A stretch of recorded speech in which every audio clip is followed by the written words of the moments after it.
Ella ya no la misma. Si Lula lo hubiera dicho en público, probablemente habría provocado un pequeño cataclismo. Pero el presidente brasileño es un hombre de Estado que conoce el peso de sus palabras.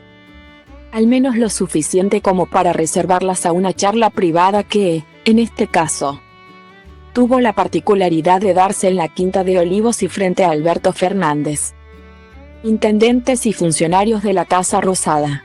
Ese día, 23 de enero, no bien llegó al país y en confianza. El líder del PT dejó en claro algo que le molesta desde hace tiempo, que el kirchnerismo lo esté incluyendo en lo que llama lawfare o, peor, que compare su situación judicial con la de la vicepresidenta. Una bomba. Hasta el año pasado, Lula era el espejo en que se miraba el Instituto Patria añorando una candidatura de la jefa. En realidad, el brasileño arrastra incomodidades con este sector al menos desde diciembre de 2021. Cuando, sin ser candidato aún, compartió un asado en Mercedes con la vicepresidenta. Sindicalistas y dirigentes de la Cámpora, incluido Eduardo de Pedro, muy cercano al intendente anfitrión, Juan Ignacio Ustarroz.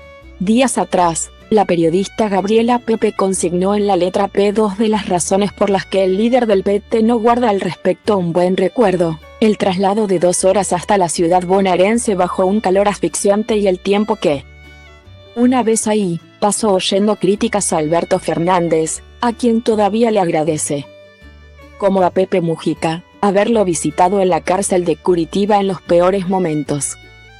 Ya presidente y de regreso en la Argentina, Lula se refirió en Olivos a aquel encuentro con cierta ironía.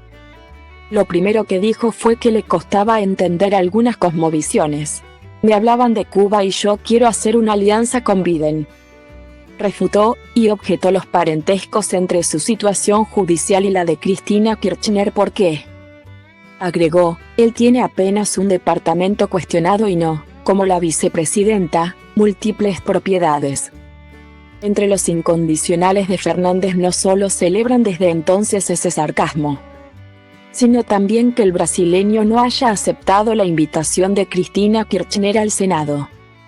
El argumento que dieron en ese momento en el gobierno, que Lula prefería evitar lugares ajenos al protocolo, tampoco convence porque, días después, en Uruguay, él fue personalmente a lo de Mujica.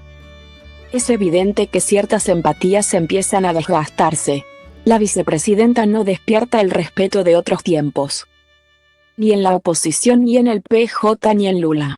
El fracaso económico tampoco ayuda, y contribuye a un desprestigio más general.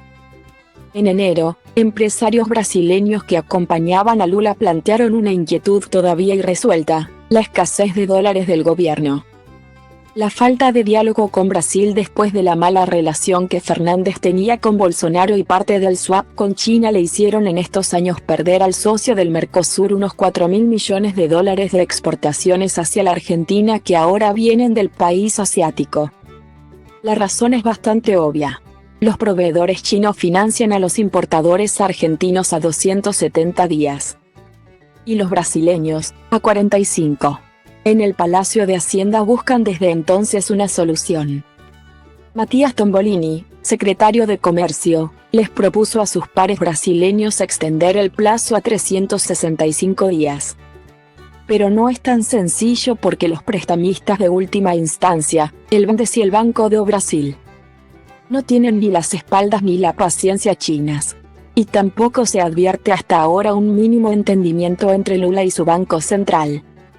En el Frente Renovador definen la restricción externa como el problema más relevante. La sequía agravó todo.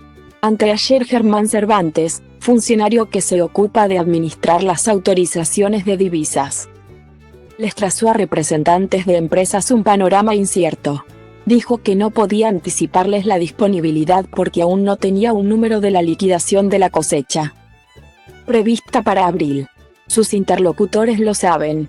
Muchos empresarios son productores agropecuarios e intuyen que viene algo peor. Que salgan a dar una vuelta por el campo y van a ver, las plantitas miden 15 centímetros y adentro no hay ni un poroto, se quejó después un industrial. El INDEC acaba de difundir otro mazazo con el IPC de febrero. nos equivocamos al proyectar 4% para abril. Dicen en el equipo de Massa, desde donde se intenta recobrar fuerzas con los detalles del informe de inflación. Tombolini, por ejemplo, difundió una interpretación según la cual en precios justos se cumplió con la pauta del 3,2% mensual.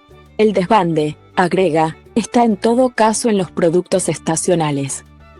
Pero sin resultados tampoco termina de decantar la candidatura de Massa. Y eso envalentona al presidente con su proyecto de reelección e intensifica la reacción de la cámpora y la interna. La Orga los descalificó esta semana Aníbal Fernández en Radio Futurock. Por ahora, el Frente de Todos sigue unido. El presidente resiste en su postura. Pero se niega también a precipitar un quiebre. En la semana de la visita de Lula, cuando trascendió el despecho de Pedro por no haber sido invitado a un encuentro con el líder del PT.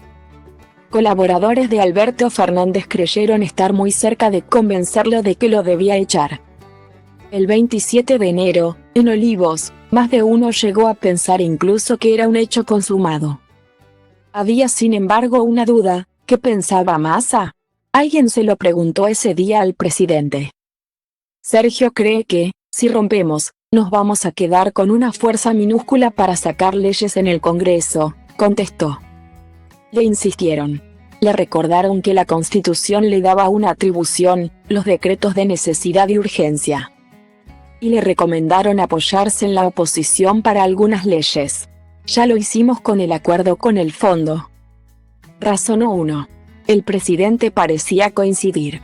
Para apuntalarlo, alguien propuso ahí discutir 2 días después.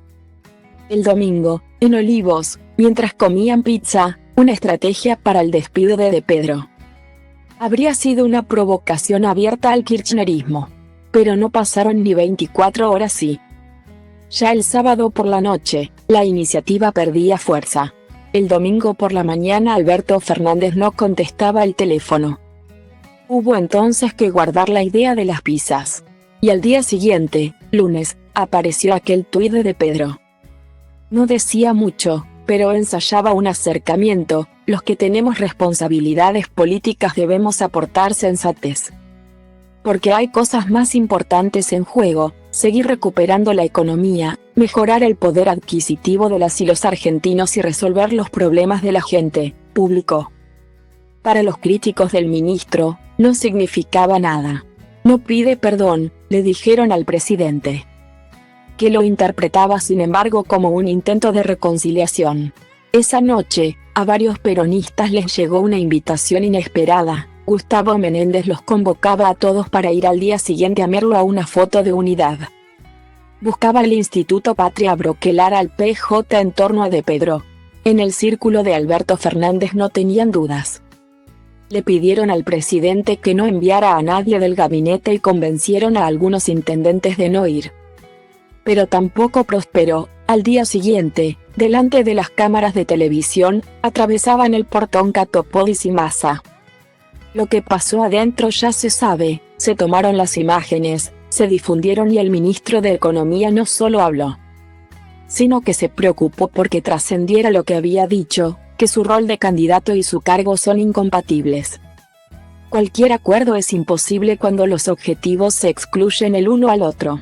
Massa, Pedro y el presidente pretenden exactamente lo mismo: competir en octubre. El líder del Frente Renovador aceptó el cargo pensando en ese objetivo. Sí, hasta llevó al Palacio de Hacienda 5 fotógrafos de la Cámara de Diputados. Ya había 2. A veces no es fácil coordinar a los 7. La semana pasada hubo revuelo interno en un grupo de WhatsApp, porque se había avisado tarde de la firma de un convenio y de las 20 fotos sacadas casi ninguna servía. Las pocas que mostraban bien al ministro incluían, en simultáneo, un flequillo sobre la cara de la invitada. De todos modos, Massa asume que su candidatura debe contar con 2 requisitos. Deberá respaldarlo algún resultado. En primer lugar, pero también la mayoría del peronismo. ¿Es seguro que estarán todos? No queda claro. ¿Ayudará al respecto el aval que tiene de Cristina Kirchner? Hace un año habría bastado con eso. Pero ya no.